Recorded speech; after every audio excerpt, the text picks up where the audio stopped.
LIC का IPO, ये सबको पता है आने वाला है। LIC का हाइप इतना ज्यादा है, लोग परेशान है इसको बाय करने के लिए। अच्छा, अब LIC एक ट्रस्टेड नाम तो है, जिसपे गवर्नमेंट का पूरा कंट्रोल भी है, ये सभी को समझ में आता है। लेकिन प्रॉफिट होगा या लॉस, या फिर हम इसको बाय करें, उससे पहले हमें ये जरूरी है कि हम उसके बारे में पूरी इंफॉर्मेशन, पूरी जानकारी रखें। सो डियर फ्रेंड्स, मैं हूं सुशील और आप देख रहे हैं आपका अपना चैनल द अर्निंग न्यूज। बात करते हैं LIC के IPO की, जो कि भारतीय जीवन बीमा निगम गवर्नमेंट के कंट्रोल में है, सिक्योर्ड है। और जब ये स्टार्ट हुआ था 1956 जून 19 को। अभी अगर इसकी बात करें LIC की, तो यहाँ पर 2 लाख से ज्यादा एम्प्लॉई हैं, एक गुड थिंग है।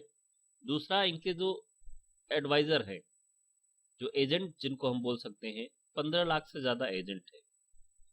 पॉलिसीज अभी तक इन्होंने जो बेची है वो 30 करोड़ प्लस पॉलिसीज यहाँ पर बेची जा चुकी हैं। अगर ओवरऑल वैल्यूएशन की बात करें तो 15 लाख करोड़ का वैल्यूएशन है, एज एस्टिमेशन फॉर DHRP के अकॉर्डिंग।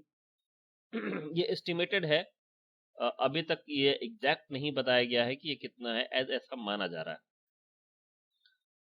अब आगे बढ़ने से पहले ग्रोथ फैक्टर से पे भी थोड़ा सा नजर डालते हैं। अभी का मैं अगर करंट टाइम की बात करूं, तो जो मार्केट शेयर है इनका 64% है। मतलब LIC में, लाइफ इंश्योरेंस में अगर शेयर की बात करें तो इनका 64% है, और बाकी के जो बचे हुए परसेंटेज हैं उसमें बहुत ढेर सारी कंपनियां हैं। अब 64% तो इनका हो गया। बाकी के सेकेंड पोजीशन पर SBI लाइफ है, जो कि 7.83% का शेयर है। HDFC का है परसेंटेज, जो 6.73%, 63% का है। और उसके बाद मैक्स लाइफ और बजाज का 3 पॉइंट और 2 पॉइंट का समथिंग है। बाकी के और अदर कुछ कंपनीज है जो कि रेनॉन्ड है और जो कि अच्छा क्लेम सेटलमेंट देती हैं। अब आगे बात करें ग्रोथ फैक्टर की, तो अभी तक मैंने आपको बताया 64% का, बट यही हम थोड़ा सा पीछे चले 2014, मतलब आज के, जब इनका परसेंटेज बहुत हायर था, तो 2014 में ये था 75% का शेयर था इनका, और 75% से इनका शेयर घट के आ चुका है 2022 में अप्रॉक्स ये 64% का। दैट मीन कि ये अपनी मार्केट से शेयर वैल्यू इनका कम होता चला जा रहा है। अब कम होता चला जा रहा है, उसके रीजंस कुछ हो सकते हैं, उसको हम आगे बात करेंगे। दैट मीन कि अभी 11% का इनका डाउनफॉल है। मतलब अब शेयर्स इनका कम होने का मतलब ये है कि कुछ और अदर कंपनीज मार्केट में हैं जो कि इनसे बेटर परफॉर्मेंस कर रही हैं, इनसे बेटर क्लेम सेटलमेंट दे रही हैं, इनसे कम प्रीमियम चार्ज कर रही होंगी। सब अपने बेटरमेंट के लिए एक अच्छी कंपनी में इन्वेस्टमेंट करना चाहते हैं, एक अच्छी कंपनी का लाइफ इंश्योरेंस लेना चाहते हैं। अभी थोड़ी देर के लिए इस सब बातों को अलग करते हैं। IPO साइज की बात करें जो इनका है वो 63 करोड़ का IPO साइज है। शेयर्स ऑफरिंग है इनका 31 करोड़ का, जो कि 5% है। और इसमें से इन्होंने जो 31% का है, इसमें से 10% इन्होंने पॉलिसी होल्डर और इनके एजेंट और एम्प्लॉय के लिए एक कोटा फिक्स रिजर्वेशन है। ये रहा IPO की बात कि ये आएगा। अब आगे बढ़ने से पहले कुछ पीछे हम नजर आपकी डालना चाहेंगे। अभी कुछ दिनों पहले 2021 में 22 चल रहा, अभी फरवरी चल रहा, लास्ट डेट है, पेटीएम भी अपना IPO लेके आया था, जो कि 18,300 करोड़ का था। कितने का? 18,300 करोड़ का, जो कि बहुत बड़ा था। उससे पहले कोल इंडिया 2010 में आया था, जो कि 15,500 करोड़ का। और रिलायंस पावर, जैसा कि बहुत बूम मचा हुआ था, आप सभी लोग जानते हैं, रिलायंस पावर भी 11,700 करोड़ का वैल्यूएशन था IPO का। तो इसके पहले ये सारी कंपनीज आ चुकी हैं और लॉन्ग टर्म में प्रॉफिट जरूर दिया होगा, लेकिन शॉर्ट टर्म में लोगों को बहुत बड़ा डिग्रोथ देखने को मिला था। लॉन्ग टर्म में भी प्रॉफिट हो सकता है, ऐसा नहीं कहा जा सकता प्रॉफिट नहीं होगा। अब देखिए, किसी IPO, किसी भी शेयर्स को, किसी भी शेयर्स या कंपनी के प्रॉफिट के लिए दो चीजें, मतलब ग्रोथ फैक्टर बहुत मायने रखता है। अब ग्रोथ फैक्टर नहीं हो रहा, दैट मीन कि मार्केट में या तो आपसे बेटर पॉलिसीज लोगों की हैं, और अदर कंपनीज आपसे बेटर कंपटीशन कर रही हैं और आपसे अच्छा परफॉर्म कर रही हैं, आपसे अच्छा क्लेम सेटलमेंट दे रही हैं और आपसे कम प्रीमियम रख रही हैं, तो शेयर मार्केट आपका घटेगा। अब यहाँ पर कंपटीशन का दौर, मतलब ये LIC का IPO डाल देने से ही बहुत अच्छा नहीं हो जाएगा। इसके साथ साथ सॉरी इसके साथ साथ आपको कंपटीशन भी बेटर करना पड़ेगा। अब आगे चलते हैं, अभी आपको कुछ डिटेल बता देते हैं ग्रोथ फैक्टर।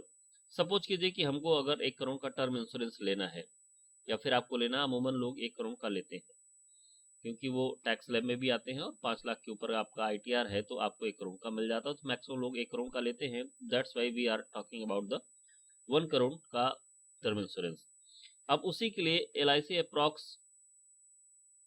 20,000 के करीब चार्ज करती है, और उसी आप किसी अदर कंपनी से लेते हैं 1 करोड़ का टर्म इंश्योरेंस, जैसे मैंने लिया है, मैक्स बीपा का लिया हुआ था, मैंने एक्सीडेंटल लिया तो अप्रॉक्स 14,000 मेरा आ रहा है, और मैंने फिर मैक्स लाइफ इंश्योरेंस अपना टर्म इंश्योरेंस लिया हुआ था, है अभी मेरा कंटिन्यू चल रहा है, तो वो लगभग 14,000 वो भी आया था एनुअल।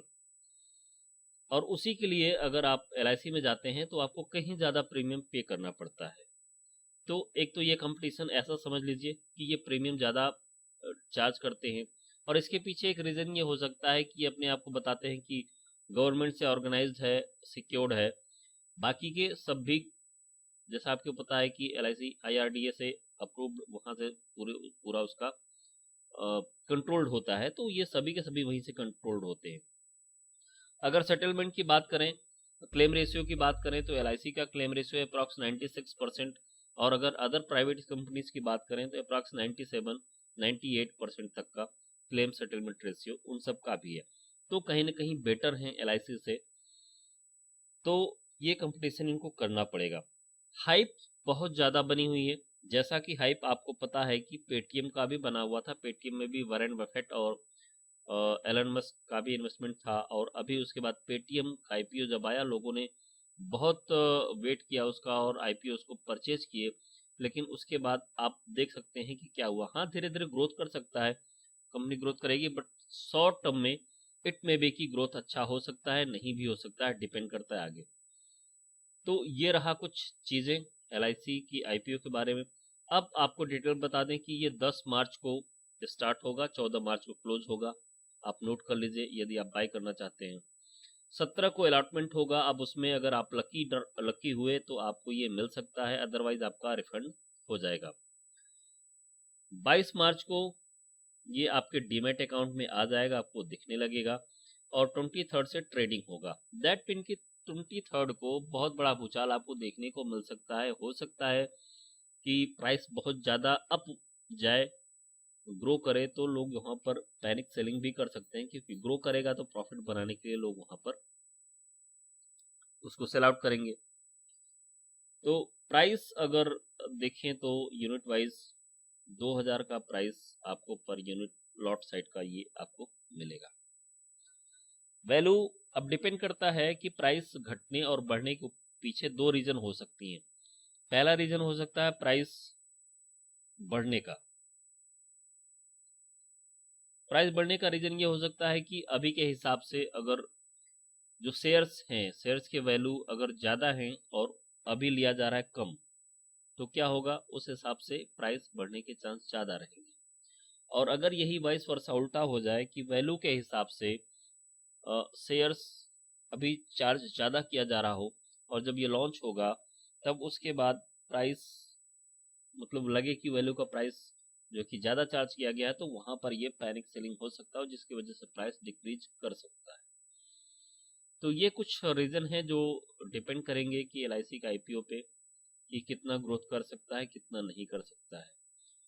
तो ये सारे फैक्टर्स हैं, और जैसा कि आपको पता है कि 10 मार्च से 14 मार्च के बीच में आपको ये मिल सकता है।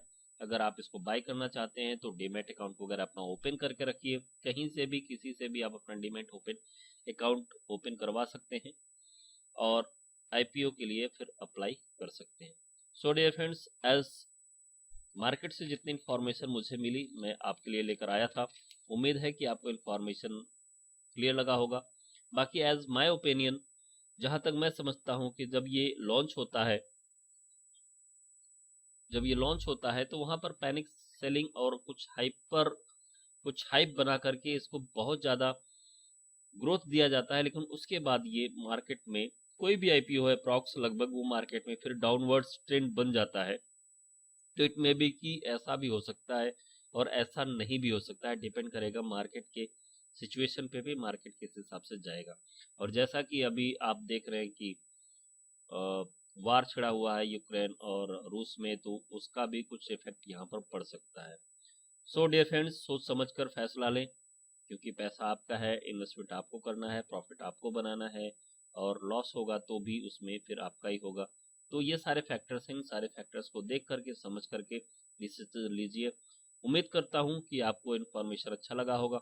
अगर अच्छा लगा है तो बस आपसे एक प्यारे से कमेंट का इंतजार रहेगा, और बाकी कुछ और जानना चाहते हैं तो आप मुझे कमेंट कर सकते हैं, और मैं कोशिश करूंगा कि आपको फुल इन्फॉर्मेशन प्रोवाइड करा सकूं।